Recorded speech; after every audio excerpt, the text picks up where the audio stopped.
सच घटे या बढ़े तो सच ना रहे, झूठ की कोई इंतहा ही नहीं। हमने कहा था ना आपसे, वो बोलेंगे तो झूठ बोलेंगे, सच के सिवाय वो सब बोलेंगे। लेकिन मजाल कि सच का एक शब्द भी मोदी जी के मुंह से निकल जाए। जब लाल किले से भाषण की शुरुआत हुई तो ऐसा लगा मानो पीएम मोदी भाजपा की चुनावी रैली को संबोधित कर रहे हों। बड़े बड़े झूठ, फर्जी जुमले, पुराने उठापटक, वही हल्कापन, वही बेतुकी बातें और विपक्ष के लिए वही अपशब्द। देश के सबसे गौरवशाली मंच लाल किले की प्राचीर से पीएम मोदी ने करीब हर मुद्दे पर झूठ बोलकर प्रधानमंत्री पद की गरिमा को तार तार किया। वो परिवारवाद, भ्रष्टाचार और तुष्टीकरण पर भी बोले। बस यही मोदी जी से सबसे बड़ी चूक हो गई। उनके भाषण को लिखने वाले और इसे खुद टेलीप्रॉम्प्टर पर पढ़ने वाले माननीय मोदी जी ये भूल गए कि उनकी पार्टी बीजेपी तो परिवारवाद के बोझ से पटी पड़ी है। भ्रष्टाचार के सारे तुर्रम खां तो आज मोदी के साथ खड़े हैं और तुष्टीकरण का तो भाई क्या ही कहना। तुष्टीकरण की बात करने वालों ने अपने सियासी फायदे के लिए मणिपुर को आग में झोंक दिया, हिंदू मुस्लिम की सियासत कर हरियाणा में आग लगा दी। अब मैं मोदी के झूठ और बीजेपी के परिवारवाद का चिट्ठा खोलने जा रही हूं, जरा ठहर कर इसे सुनिएगा।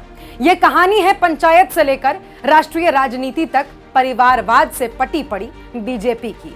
तो आइए शुरुआत करते हैं। बीजेपी के तथाकथित चाणक्य और देश के गृह मंत्री अमित शाह के होनहार बेटे जय शाह भारतीय क्रिकेट कंट्रोल बोर्ड यानी कि बीसीसीआई के सचिव हैं। राजनाथ सिंह मोदी सरकार में रक्षा मंत्री हैं।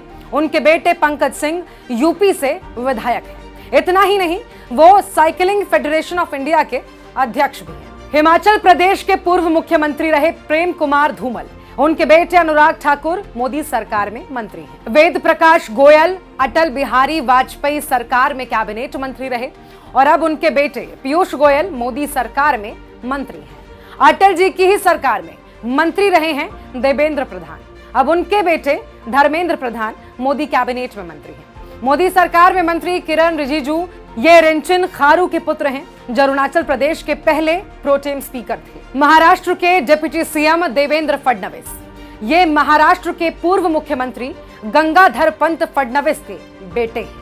नारायण राणे के बेटे नितेश राणे विधायक हैं। घंटों बीत जाएंगे मगर इनके परिवारवाद की कहानी खत्म नहीं होने वाली।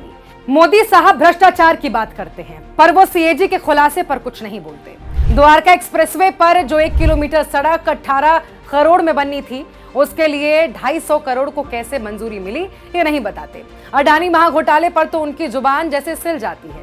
उनके वॉशिंग मशीन में येदियुरप्पा धुल जाते हैं, हेमंत बिस्व शर्मा साफ हो जाते हैं, अजीत पवार का 70,000 करोड़ का घोटाला रफा दफा हो जाता है, मुंबई सरकार का घोटाला अनदेखा कर दिया जाता है, नारायण राणे जेल नहीं भेजे जाते, शिवराज सिंह चौहान व्यापम घोटाले में आज तक गिरफ्तार नहीं होते हैं और इनके आका भ्रष्टाचार पर भाषण देते हैं। तुष्टीकरण की बात करते हैं, शर्म आनी चाहिए आपको। जिस पार्टी की राजनीति ही दंगों के इर्द गिर्द घूमती है, जिसके शासन में गुजरात जला, त्रिपुरा सुलगा, दिल्ली में दंगे भड़के, हरियाणा जला दिया गया, मणिपुर में आग लगा दी गई, वो लोग तुष्टीकरण की बात करते हैं। देश ने लाल किले से इतना हल्का और बेतुका भाषण आज तक नहीं सुना था। पीएम मोदी का यह रवैया देश के लिए शर्म और चिंता की बात है।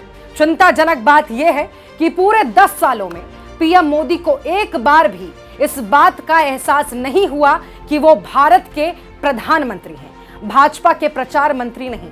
यह देश का दुर्भाग्य है जो आपके जैसा बड़ बोला पीएम इस देश को मिला है, जो टेलीप्रॉम्प्टर पर केवल झूठ लिख कर आता है, प्रोपोगेंडा और नफरत लिख कर आता है, जिसके पास ना कोई विजन है ना ही कोई सोच, मगर उन्हें शर्म नहीं आती।